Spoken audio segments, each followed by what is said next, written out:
담대한 투자 시간입니다. 시장이 어떤 방향으로 가고 있는지, 그래서 우리는 어떤 이슈들을 눈여겨봐야 되는지, 혹시 놓친 이슈는 없는지 이 시간에 저희가 점검 도와드리겠습니다. 매경 이코노미의 박수호 기자 함께하겠습니다. 어서 오십시오. 네, 안녕하세요. 네, 오랜만에 또 네네. 단둘이 만나는 것 네네, 같아요. 그렇습니다. 네. 그동안 저희가 또 유난히 상장사 대표들을 자주 모시게 됐었고 네네네. 귀한 시간들을 보내왔는데 오늘은 또 시장 안에서 혹시나 놓친 이슈들이 있으면 또 점검 도와주신다고 해서 하나씩 풀어보겠습니다. 먼저 첫 번째는 금융권에 네. 바람이 좀 불고 있다고 하던데. 일단 지방금융 지주의 네. 대주주들이 지금 변화가 있다. 오. 이게 좀 화두가 되고 있는데 네. DGB 금융지주 네. 여기는 이제 대구은행 보통 알고 계시잖아요. 근데 DGB 금융지주의 대주주가 원래 국민연금이 일대 주주였는데 일대 주주가 OK저축은행 아시죠? 네. OK저축은행이 일대 주주가 됐습니다. 3월 18일에. 그래서 이거는 저축은행 하면 일단 2금융권으로 생각할 수 있는데 1금융권인 DGB 금융지주의 대주주가 됐다. 이것만으로도 많은 분들이 좀 의아해 하시는 분들이 있고요. 여기에 더해서 이 OK저축은행이 알고 보니까 네. 전북은행, 광주은행 이쪽을 갖고 있는 JB금융지주. JB금융지주에서는 10%대로 3대 주주가 되어 있습니다.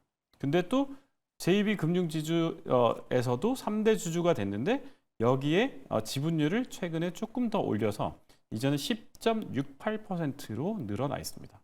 그러니까 저축은행 하면 우리가 2금융권이니까 1금융권보다는 좀 낮게 생각하시는 분들이 많은데 오히려 2금융권이 1금융권의 주요 주주 혹은 대주주가 됐다는 거 이것 좀 많은 분들이 의아해하고 있는 겁니다. 정말 말만 들어도 네. 의아한 상황이 네네네. 맞는 것 네네. 같아요.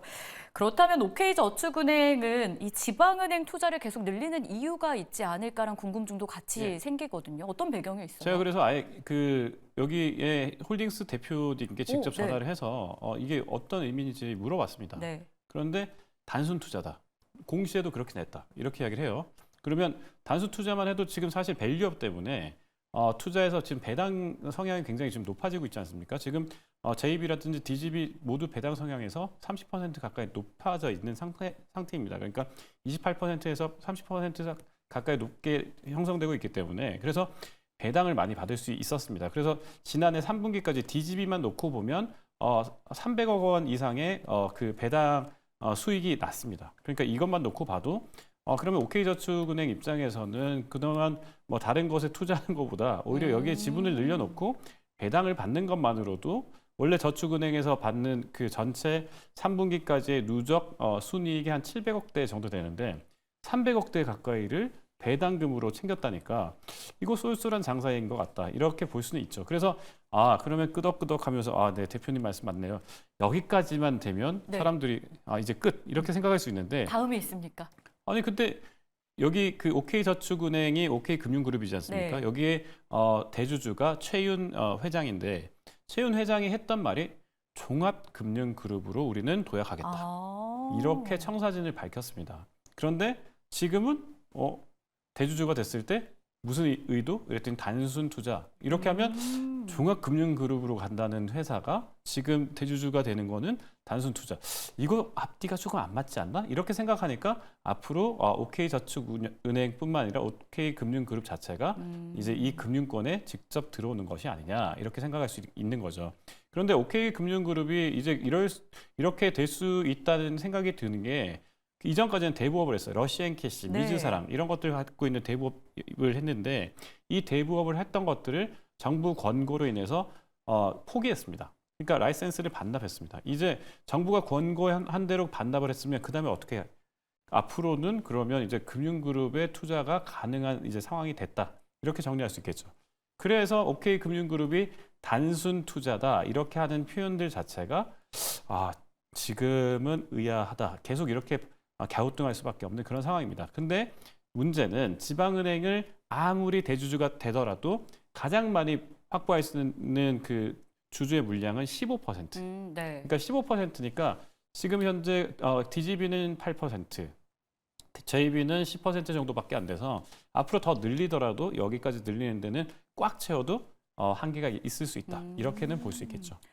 1금융권 진출이 목표일지 네. 아직 뭐 확정을 지을 수는 없지만 네네네. 좀 앞으로의 향방을 지켜봐야 되는 그런 이슈 중에 하나였고요. 그리고 또 하나 이번 주에 가장 큰 이슈면서 많은 투자자분들이 궁금해하실 내용입니다. 정책이 이제 어디로 향할 것인가. 그렇습니다. 이게 궁금한데요. 어쨌든 여당 총선에 패했다라는 분위기 속에 금투세 폐지가 흐지부지 되는지 이게 또 관건 아닙니까? 사실 이제 금투세라는 게 저희 우리가 이제 이를테면 주식으로 번 돈 중에서 네. 이 돈의 금액이 일정 금액이 넘어가면 전체를 다 통합해서 여기서 세금을 매기겠다 이런 거였거든요. 그래서 금투세가 조금 더 이중 과세 아니냐 이런 이야기도 있었고 여러 가지 이제 논란이 있었음에도 불구하고 이전 여야 합의가 금투세를 합의하기로 했지 않냐 이게 이제 야당의 논리였고 지금 정부 들어와서는 여당은 금투세가 그럼에도 불구하고 많은 사람들에게 세금의 부담을 지울 수 있으니 이거는 없애주는 게 맞다. 그래야지 더 밸류업에 좀 좋지 않겠느냐. 이게 이제 여당의 논리였는데 이게 총선에 어떻게 됐습니까? 그렇죠. 이제 야당이 다수당이 되면서 이런 이제 금투세 폐지를 여당이 아무래도 뭐 추진을 하더라도 야당과 굉장히 많은 논의를 해야 되는데 야당 입장에서는 근본적으로 아니 금투세는 괜찮아 놔두고 여기에 더해서 ISA를 좀 더 확대하고 혜택을 많이 주는 걸로 해서 이쪽으로 풀어내면 어떨까요? 이런 식으로 지금 논의가 진행되고 있거든요. 그래서 금투세가 폐지되는 것이 사실상 무산되는 것이 아니냐 이런 이야기가 나오고 있고요. 여기에 대해서 밸류 프로그램 중에 하나가 이제 상속세를 좀 손을 봐서 상속세를 조금 덜 내게 하면 그러면 이제 그 대주주들이 훨씬 더 이 주가 관리를 좀 더 열심히 하지 않겠느냐 이런 것 차원에서 밸류업을 했었거든요. 근데 이 프로그램마저도 지금 야당에서는 이게 부자 감세 아니냐, 대주주만 배불리는 꼴이 아니냐 이렇게 이야기를 하고 있기 때문에 그래서 이 부분 상속세를 고치는 부분마저도 지금 정부 여당에서 추진하는 대로는 발목이 잡힐 것 같다 이런 이야기가 나오고 있습니다. 그럼 일단 총선 자체는 마무리가 된 거기 때문에 네. 저희가 기대했던 코리아 디스카운트를 네네. 놓고 정책 방향은 어디로 가게 될지 그 미래도 저희가 좀 예측해 볼 수 있을까요? 바뀔 가능성도 있을지. 네, 그런데 뭐 밸류업 자체가 지금 추구하는 방향은 문재인 정부 때도 증시 부양책을 많이 했었고요. 네. 그때도 소부장 펀드도 만들고 굉장히 정책적으로 노력을 많이 했었습니다. 그리고 역대 정부 어느 정부든 간에 일단 증시를 부양하는 데 초점을 맞추고 있기 때문에 야당이 밸류업 자체에서 어떤 특정 부분에 대해서 발목을 잡는다?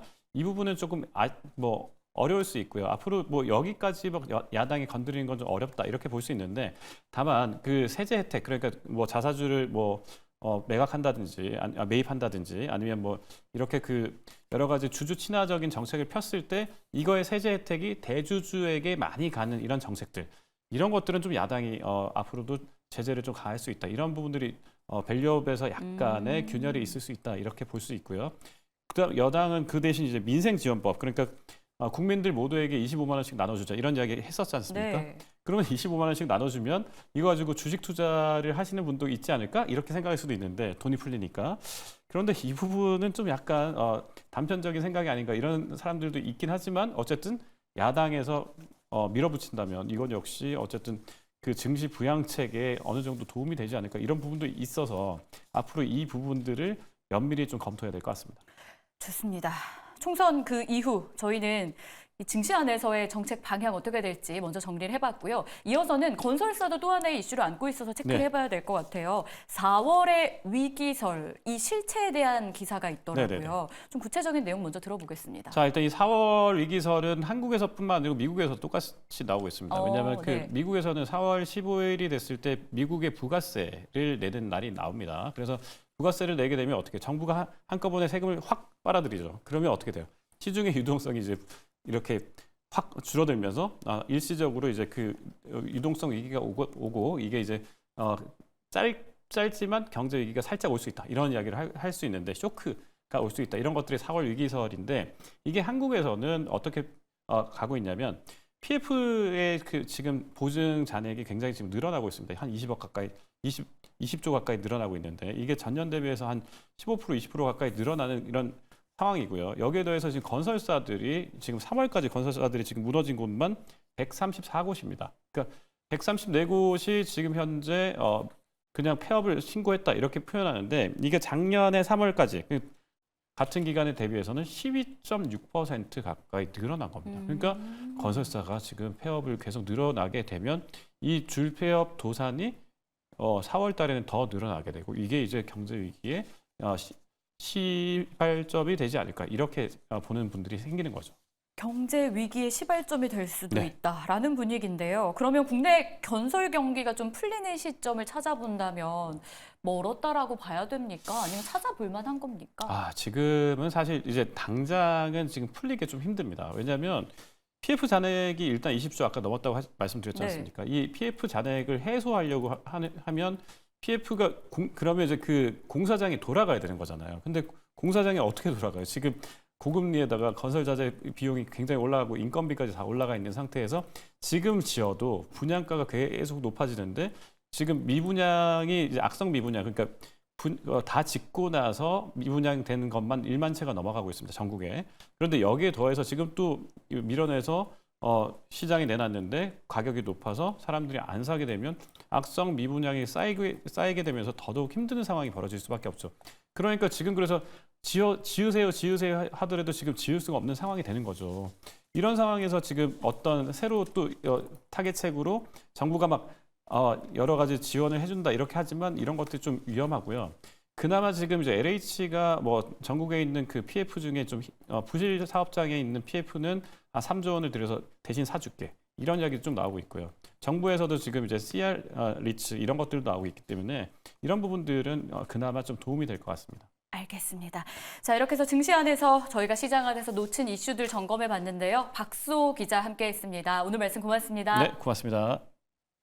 저희가 준비한 소식은 여기까지입니다. 매일경제TV의 봄 개편을 맞아서 저는 이제 다음 주 월요일부터 오전 10시 증시 오늘 2부를 통해 인사드리게 될 텐데요. 더 냉철하고 정확한 정보로 찾아오겠습니다. 라스트 스퍼트 시청해 주셔서 고맙습니다.